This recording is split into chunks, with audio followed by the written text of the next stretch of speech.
Hello tout le monde, c'est Soraya, bienvenue dans un nouvel épisode de NutriVibes. Aujourd'hui, on va parler du déni d'obésité. Je vais parler du fait de ne pas se voir grossir et pour ma part, je suis montée jusqu'à 148,5 kg sans le voir. Et je pensais même que j'étais pas si en surpoids que ça, si obèse que ça.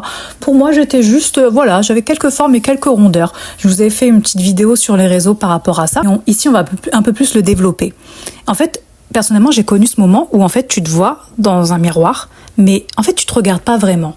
Ce moment où tu te dis ouais bon c'est vrai, je suis un petit peu ronde, j'ai pris du poids, mais en fait tu refuses d'admettre que t'es obèse. Personnellement, les miroirs de chez moi, je les trouvais assez complaisants.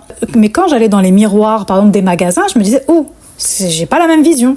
Et effectivement, moi aussi, ce qui m'a aussi un petit peu remis en place, c'est quand les autres me prenaient en photo de dos, me prenaient des photos en photo en mouvement. Mais quand moi, je me prenais en photo, là, c'était différent. Je savais comment faire, quelle pose m'irait le mieux, etc. Et en fait, tout ce déni, c'est pas la mauvaise foi, c'est pas un manque de volonté, etc. C'est juste que quelque part, tu veux fuir. En fait, de se dire, je suis obèse, en fait, il fait mal. Il est chargé, il est collé à l'idée de honte, d'échec, de rejet, de mise en abîme. Et le problème, c'est que tant que tu refuses de le voir, en fait, tu peux pas le transformer. Et quand j'ai posté cette vidéo, j'ai eu plein de réactions. On est tellement nombreuses à avoir eu ce déni, à avoir eu cette protection. Parce que c'est vrai que quelque part, quand t'as grandi dans une société qui associe l'obésité à l'échec, à la paresse, à la laideur même, alors que quand toi-même t'es concerné, tu te dis, je veux pas porter cette étiquette, sachant qu'il y a plein d'autres étiquettes à l'obésité. Donc tu te dis, tu préfères dire, j'ai un petit peu grossi, t'évites un petit peu les photos, t'achètes des vêtements un petit peu amples, et puis, on verra. On verra, oui, je m'y remettrai. Moi, c'est ce que je me dis, oui, quand on me disait, tu veux pas penser un petit peu à perdre du poids, je dis oui.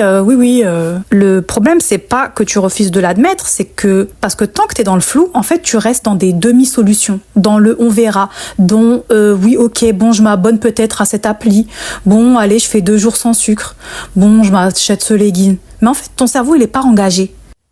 Moi, je faisais des tailles que je ne trouvais pas dans les magasins. Taille 56. Et je vous parle d'une époque où vraiment il n'y avait pas le côté body positive, plein de tailles, etc. Et j'ai pesé jusqu'à 148 kilos. Mais à l'époque, tu m'aurais dit, est-ce que t'es obèse? J'aurais dit non. Tout ça, j'aurais dit non. J'aurais dit non, je suis un petit peu en surpoids, C'était un peu flou, mais c'était pour ne pas voir la réalité. Là, j'étais pas dans la lucidité. C'était un mécanisme psy, le déni. C'est une stratégie inconsciente pour ne pas quelque part s'effondrer émotionnellement. Ton cerveau veut t'épargner l'humiliation, le rejet, la mise en abîme. Alors il minimise un petit peu, il floute, il invente. Pourtant, on a les preuves, on a les vêtements qui serrent, les photos qu'on supprime.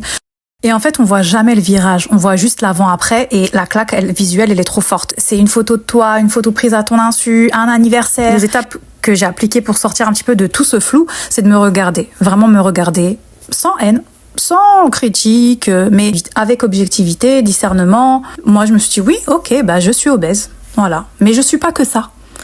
Et j'ai commencé à me parler aussi avec respect, à me mettre au centre, m'observer. Et attention à ne pas être accro à la balance. Moi-même, je le dis tout le temps sur mes réseaux, faut vraiment se détacher de ça, etc. Mais voilà, moi, j'étais vraiment dans je me pèse pas, je me suis limite jamais pesée, quoi.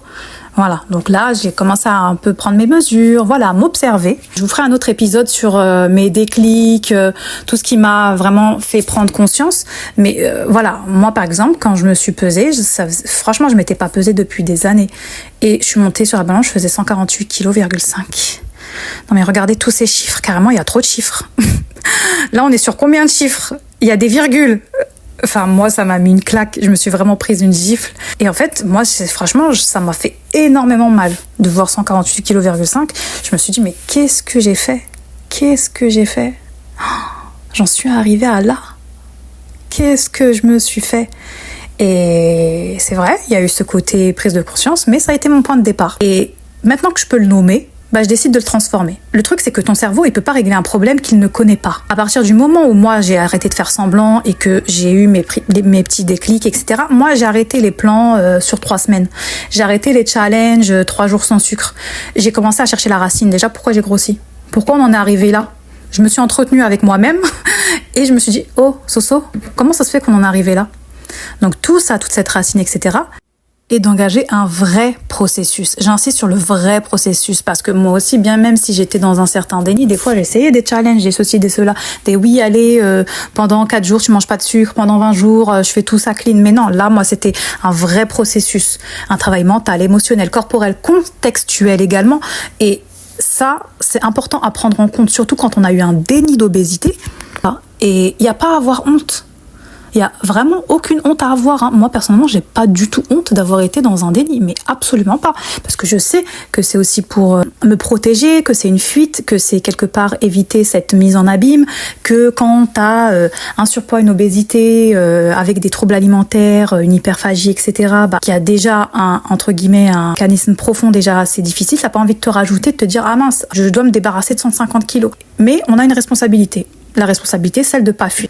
Et c'est de se réveiller, mais avec respect. C'est de reprendre un petit peu les rênes, de se remettre au centre. Voilà pour cet épisode, j'espère qu'il vous aura plu. N'hésitez pas à me dire si vous avez apprécié. N'hésitez pas à mettre des petites 5 étoiles sur mon petit podcast. N'hésitez pas à le partager si vous avez une amie qui a besoin d'ouvrir les yeux, mais avec tendresse. Parce que ça aussi, il faut avoir aussi les mots. C'est assez compliqué de sortir quelqu'un du déni ou de la protection ou de la fuite. Personnellement, j'ai été dans ce cas. J'étais vraiment hermétique à tout ce qu'on me disait. Et c'est une prise de conscience qu'il faut prendre. Et on est là aussi pour se partager, pour échanger entre nous, avoir un petit cercle vertueux comme ça, pour se pousser vers le haut. Donc n'hésitez pas. Donc on se retrouve au prochain épisode. Voilà, tchuss.